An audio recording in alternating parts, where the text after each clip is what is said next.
Saludos y bendiciones. Desde la esquina roja te saluda el Padre Luis con una nueva reflexión bíblica para una praxis de amor, el sacramento más importante. Hoy la narrativa bíblica de Marcos capítulo 7 versos del 1 al 8, del 14 al 15 y del 21 al 23 es un pasaje que nos presenta un punto principal en el Evangelio. Después de este intercambio sobre vivir según la tradición, Jesús comenzará a interactuar con personas no judías. Dado que la audiencia del Evangelio de Marcos probablemente era gentil, estaban escuchando una capa adicional de buenas noticias sobre Jesús. O sea, rompiendo otra barrera más a la inclusión. Por eso, si fuese a buscarle un tema a esta narrativa bíblica, diría que es la religión del corazón. Pero, sin embargo, también esta comunidad estaba escuchando un llamado aún más completo sobre la inclusión. Mientras Jesús habla de estas cosas con los fariseos y los escribas, luego con la multitud y finalmente con sus discípulos y discípulas, este deja en claro que el discipulado es mucho más complejo que seguir la tradición. Comienza con una pregunta sobre por qué Jesús no ha enseñado a sus discípulos y discípulas a seguir la tradición. O sea, vinieron a cuestionar a Jesús, ya que, de acuerdo a los expertos de la ley, estos no se lavan las manos como lo hacen los otros líderes religiosos. Debemos saber que esto no tiene nada que ver con los gérmenes y la buena higiene. Se trata de higiene religiosa. Es una práctica religiosa simbólica. En nuestro texto de hoy, Jesús habla sobre el tipo de tradición que no pasa la prueba.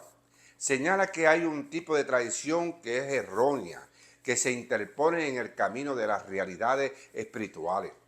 Jesús atravesó la superficialidad de sus observancias externas para enfatizar que el interior era más importante que el exterior. A Jesús le preocupa más la condición del corazón de las personas que la condición de sus manos. Alguien dijo, el corazón del cristianismo es el corazón.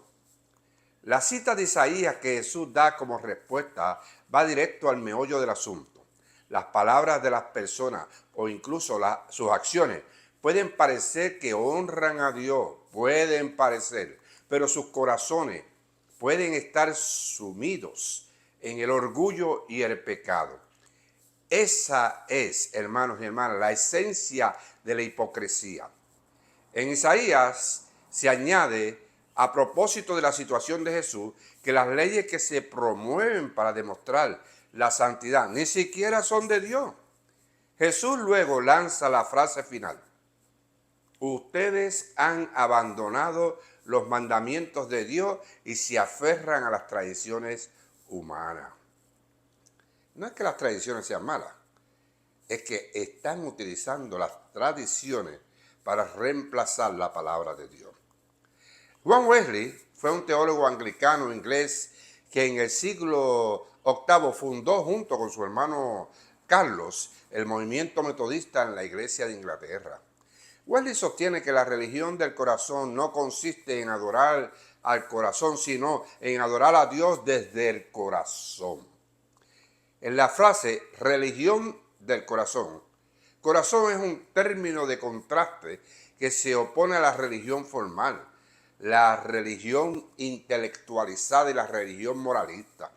La religión del corazón es un compromiso con la realidad espiritual, una aversión a todo lo que no sea la realidad, una astucia sobre todos los lugares en los que una persona religiosa puede esconderse de Dios y un reconocimiento de que el corazón es el órgano del compromiso con lo que es real. La praxis social de Wesley incluye la esclavitud, la economía y la ética, su trabajo en ayuda a las personas pobres, la reforma penitenciaria y la educación. Una de las mayores fortalezas de Wesley fue su capacidad de organización. De hecho, las sociedades metodistas se establecieron para proporcionar foros en los que los miembros pudieran ayudarse mutuamente a vivir la vida cristiana y en los que pudieran participar de la manera más efectiva la acción social. La teología de Wesley condujo a su ética social, rechazó cualquier noción de predestinación, argumentando que la muerte expiatoria y la resurrección de Cristo estaban disponibles para todas las personas, no para un grupito que ha secuestrado la casa de Dios. Como resultado, las personas ricas no eran ricas debido a la elección de Dios, y las personas pobres no eran pobres debido a la reprobación de Dios. Había unas estructuras sociopolíticas que tenían que desmantelar si querían justicia socioeconómica. Se parece a lo que estamos viviendo en la actualidad. O sea, la santidad como amor a Dios y a nuestros semejantes tiene sus raíces y surge del amor gratuito de Dios por nosotros y nosotras como personas. Y lo he enfatizado con la ilustración de Wesley, porque Wesley fue un sacerdote anglicano y murió como sacerdote anglicano, que creó un movimiento metodista dentro del anglicanismo, que luego lo hayan secuestrado por otros lados y que nosotros no querramos saber de él. Tenemos que corregir esto. En el amor, el Espíritu de Dios atrae a las personas a Dios, las capacita para creer, las transforma en respuesta a su fe, dándoles un nuevo nacimiento y convirtiéndolas en hijos e hijas de Dios. El Espíritu da testimonio en los creyentes del amor de Dios por ellos y ellas y de su aceptación como hijas e hijos de Dios. El amor de las personas creyentes por Dios y por sus semejantes surge de su experiencia y certeza del amor de Dios por ellos y ellas. Este amor por Dios y por los seres humanos abarca tanto las actitudes y disposiciones internas como las acciones externas. Una transformación interna se manifiesta en una forma transformada de vivir en el mundo. Es construir una nueva esperanza aquí y ahora. Es comenzar a vivir el cielo en la tierra. Oiga, este mensaje del amor es tan poderoso, por eso es que para mí el amor es como un sacramento. Es el sacramento más importante. Aunque la justicia, la misericordia y la verdad son las manifestaciones externas esenciales de la santidad no se reduce a ella. La santidad tiene una dimensión interna y externa. No es una o la otra. Son ambas dimensiones. La transformación comienza desde adentro hacia afuera, pero la meta siempre tiene que ser lo exterior, porque a eso fue que fuimos llamados, a transformar esta sociedad. La dimensión interna es la transformación de las motivaciones, deseos y actitudes de las personas por el amor de Dios para que amen a Dios y a su prójimo, a su prójima. La santidad genuina comprende una integración de ambas dimensiones. Es posible que las personas practiquen una medida de justicia, misericordia y verdad sin la transformación interna por el amor de Dios, como consecuencia de la gracia preveniente. Sin embargo, no hay transformación interna que no se exprese en acciones externas. Es como dice la Biblia, que por nuestros frutos nos van a conocer. La religión del corazón, que es de lo que estamos aquí hablando, que se cimenta en todo este amor, tiene que ver con la transformación interna y externa.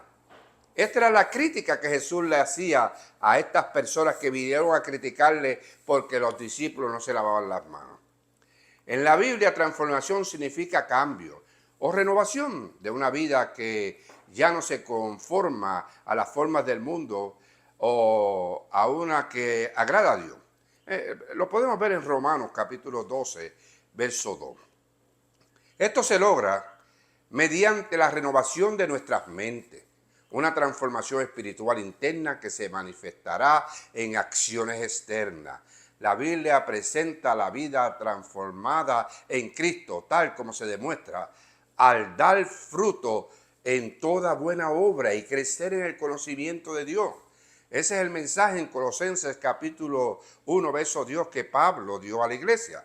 La transformación implica que quienes antes estaban lejos de Dios, sean acercadas a Él por medio de la sangre de Cristo. Efesios 2, verso 13. Pero a la misma vez, esa nueva persona sale a construir un nuevo mundo aquí y ahora. Santiago 1, verso 17 al 27. En la lectura de Santiago, la religión del corazón nos ayuda a las personas cristianas a aprender cómo vivir como personas cristianas. Esta carta no está interesada en recordarnos lo que creemos o cómo adoramos, sino en cómo vivimos. Óigalo bien, hermanos y hermanas, porque aquí es que nos trancamos con todo esto. El evangelio no es una manera de pensar, es una manera de actuar. Por lo tanto, el proceso de toda esta escritura es recordarnos que tenemos que dar fruto y hay que aprender a vivir. Eso fue lo que Jesús le dijo a Nicodemo: tienes que nacer de nuevo, una nueva criatura. Pues amén, ese es el llamado. Es una carta muy práctica en ese sentido. Se trata de cómo Jesús lo expresa en la lectura del evangelio de hoy. Corazones corrompidos. Nada bueno puede venir de nosotros o nosotras sin ser recibido primero de Dios.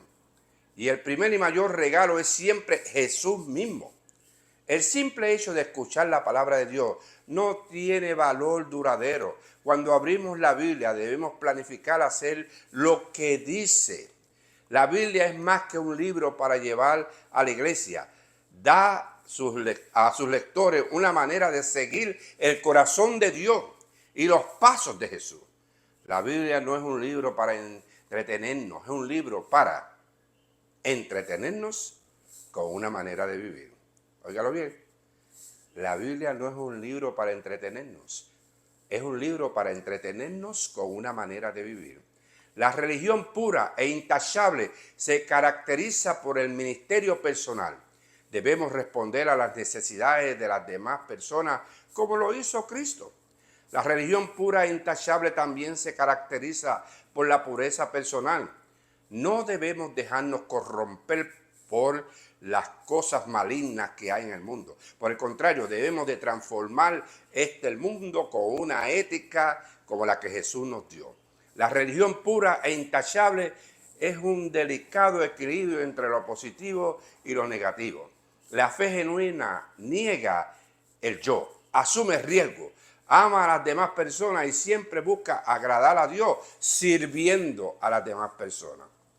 Esas personas creyentes son capacitadas por el Espíritu Santo para obedecer la ley de Dios, acompañando y sirviendo al pueblo. Esas son las dos palabras clave, mis hermanos y hermanas. Fuimos llamados a acompañar y a servir al pueblo. En nuestro corazón religioso, nosotros y nosotras como personas cristianas debemos mostrar nuestro amor a todas las demás personas, no solo aquellas que nos pueden beneficiar, sino también aquellas que no pueden ayudar a nadie. Seremos conocidas y seremos conocidos por nuestro amor a aquellas personas que han sido heridas o cuyas esperanzas y sueños han sido destrozados. El amor de Cristo debe animarnos a amar a Dios y amar a las personas. Nuestras acciones deben estar motivadas por Cristo mismo y no por lo que hacemos, decimos, pensamos o queremos. Nuestra actitud hacia las demás personas muestra nuestra verdadera actitud hacia Dios. Nuestras acciones hablan más fuerte que nuestras palabras y una relación con un Dios vivo nos exige hacer algo. Necesitamos ensuciarnos las manos y meternos en la inmundicia del dolor y la tristeza humana, pero al mismo tiempo no permitir que esa misma inmundicia nos contamine. No ayudar a quienes necesitan nuestra ayuda significa que hemos traicionado este proyecto de liberación salvífica de Jesús. Comencemos a practicar nuestra religión desde el corazón. Bendiciones y la paz con justicia sea con ustedes y prométanme que van a ser muy felices. En el amor solidario, el sacramento más importante. Amén y Ashe.